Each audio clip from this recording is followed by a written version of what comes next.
month at LifeHouse Kids, we're talking about respect. Respect is showing others they are important by what you say and do. Our memory verse for this month is Luke 6:31. Read it with us. Do to others as you want them to do to you. Luke 6:31. Great job. Let's get ready to watch our new Bible story this week. Hey, welcome to Story Lab. Skylar, I got your beakers. Oh, thanks. Hey, could you finish this? Sure. Awesome. Trade check. This week, we're talking about respect, while we take a look at something amazing Jesus said. What am I even doing?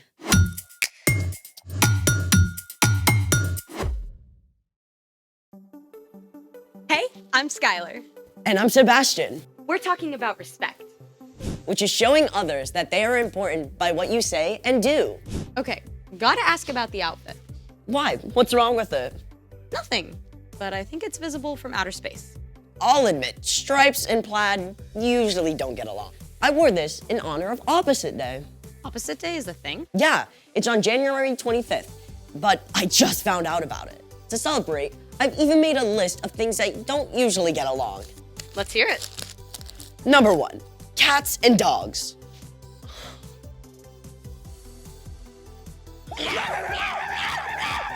Number 2, heavy metal and polka music. Number 3, pickles and chocolate.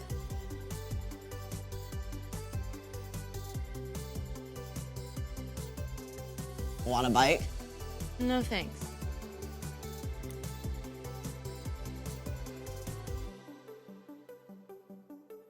Number 4, water and oil.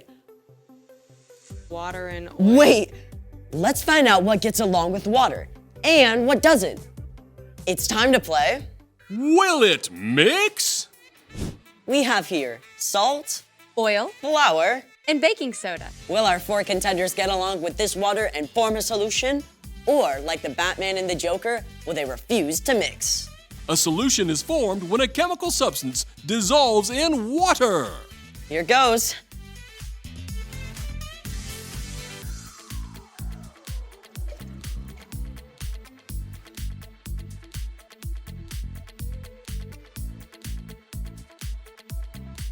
It appears that our salt and baking soda have completely dissolved in the water.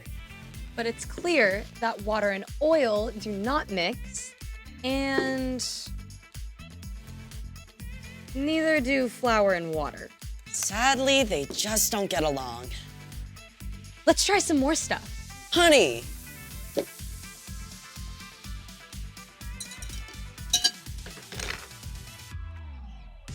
Yep.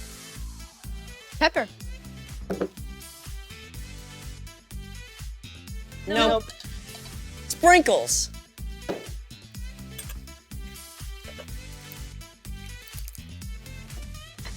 Yep. Nope. Wait a sec. I think the color is dissolving off the sprinkles. But the actual sprinkles don't mix. So it's a yeah, no. Or a no, yep. Those are 2 words that don't get along. It's time for... The story before the story.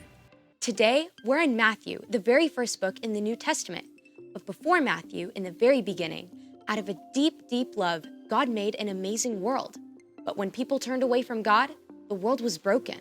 God made a plan to draw people back into relationship. So at the right time, God sent a tiny baby to be born in the small town of Bethlehem, God's very own son, Jesus. When Jesus grew up, he began to travel from town to town, teaching and healing. And everywhere he went, huge crowds gathered because Jesus spoke with more authority than any other teacher ever. Which is where our story starts. Take it away. Hey everyone, I'm Erica. You know, one day, Jesus sat down on a hillside in Galilee to teach his disciples, but it wasn't long before many people joined the crowd. They were amazed at what Jesus said. His teaching went beyond anything they'd ever heard before. Blessed are those who are humble.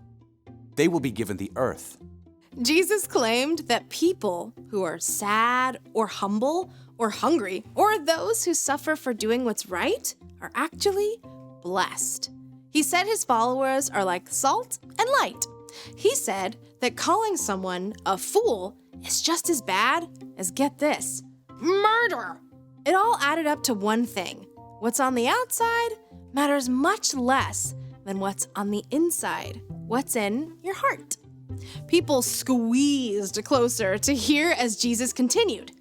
You have heard that it was said, love your neighbor, hate your enemy. But here is what I tell you. Love your enemies. Pray for those who hurt you. What? Up to this point, most wise teachers and philosophers had agreed that you should not hurt someone unless they hurt you first. Then you had every right to get back at them. If someone punched you in the mouth and knocked out a tooth, you could punch them and knock out their tooth. If they said something mean to you, then you should shout something just as mean back at them. But Jesus taught a new way of understanding. Love your enemies. Now, it's easy to think of your enemy as the really bad guys, like a supervillain about to destroy the world, or a dangerous criminal on the run, or even the biggest bully on the playground.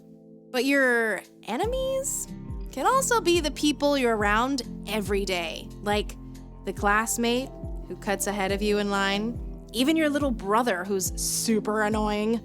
Loving your enemy is simply loving anyone you don't get along with. That love is more than a warm, fuzzy feeling. You don't have to feel loving to love your enemies. In fact, you probably won't. Instead, you can speak kind words. If someone insults you, choose something kind to say in return. Don't grumble and complain about them behind their backs. In fact, you can show respect. There might even be something nice you can say about that person. You should also do well to them. If someone trips you up on the way to PE class, you can tell them that's not cool. But don't look for ways to get back at them. And most important of all, pray for them. Ask God to care for your enemy and help you forgive them. Prayer might change your enemy, and it can change your own heart too. Speak, do well, pray. When we love our enemies like that, Jesus went on to say, Then you will be children of your Father who is in heaven. Jesus kept going. He said, it's easy to be nice to anyone who's nice to you. Anyone can do that.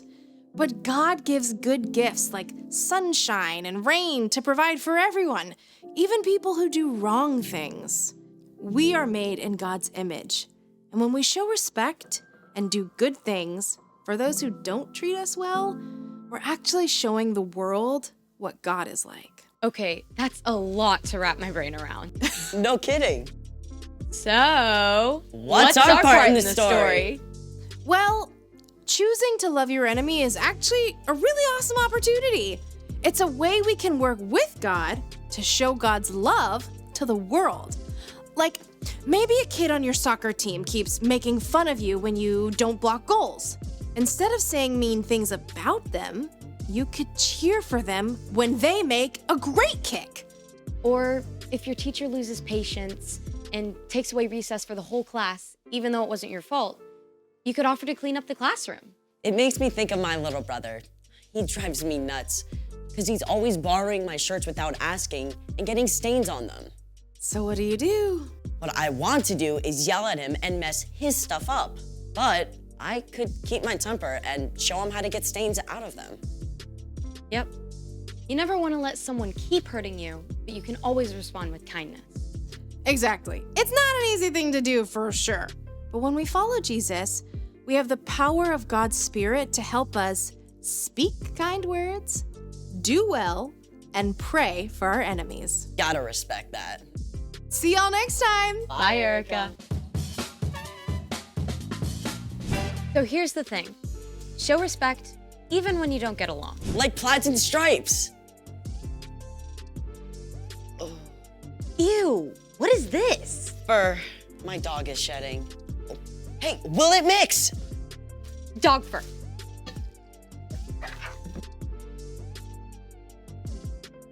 Nope.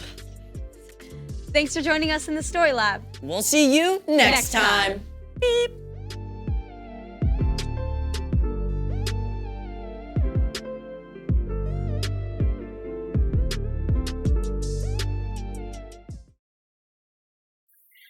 Thanks for joining us.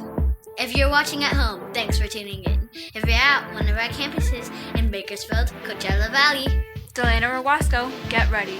because your small group leader has lots more planned for you. See you See you next next time. Bye!